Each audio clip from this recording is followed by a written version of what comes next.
passerait-il si chaque matin, on se réveillait en ayant tout oublié et en devant tout réapprendre? Marcher, parler, écrire, même manger.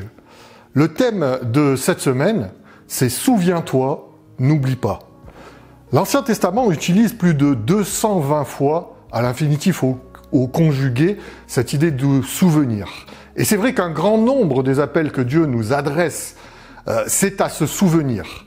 Mais il n'y a pas que ça dans ces 220 fois. Avant même que Dieu nous adresse ces appels à se souvenir, la première occurrence, c'est-à-dire la première fois que on rencontre cette expression dans la Bible, et qui se trouve dans l'histoire de Noé, le texte va nous dire « L'Éternel se souvint de Noé ». Intéressant de voir que le premier à se souvenir dans la Bible, c'est d'abord Dieu. Encore une fois, c'est lui qui prend l'initiative. Encore une fois, avant que nous ne fassions quoi que ce soit, il fait d'abord.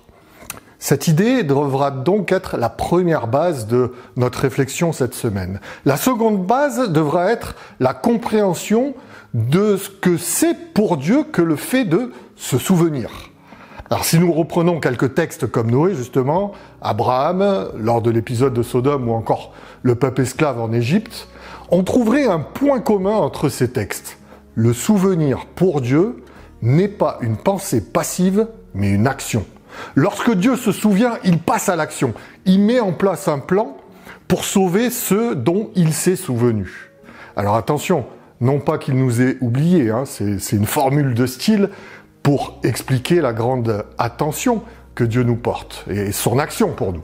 Certains d'ailleurs ont dit que Dieu avait abandonné l'humanité, qu'il avait oublié. Moi, je crois plutôt que Dieu s'est souvenu, c'est-à-dire qu'il a mis en place un plan pour nous sauver, que son souvenir est devenu une action essentielle, fondamentale en faveur de chacun de nous.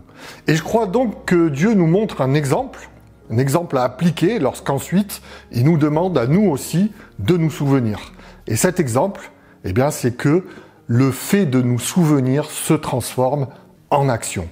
Alors j'aimerais vous laisser avec ce magnifique passage d'Ésaïe 49, 14 et 15 qui nous dit que même si jamais notre mémoire venait à défaillir, la mémoire de Dieu, elle, ne faillit jamais. Le texte dit « Une femme oublie-t-elle son enfant qu'elle allait ? N'a-t-elle pas compassion du fruit de ses entrailles ? Si elle l'oublierait, moi, je ne t'oublierai point. Voici, je t'ai gravé sur mes mains. » Bonne étude à tous.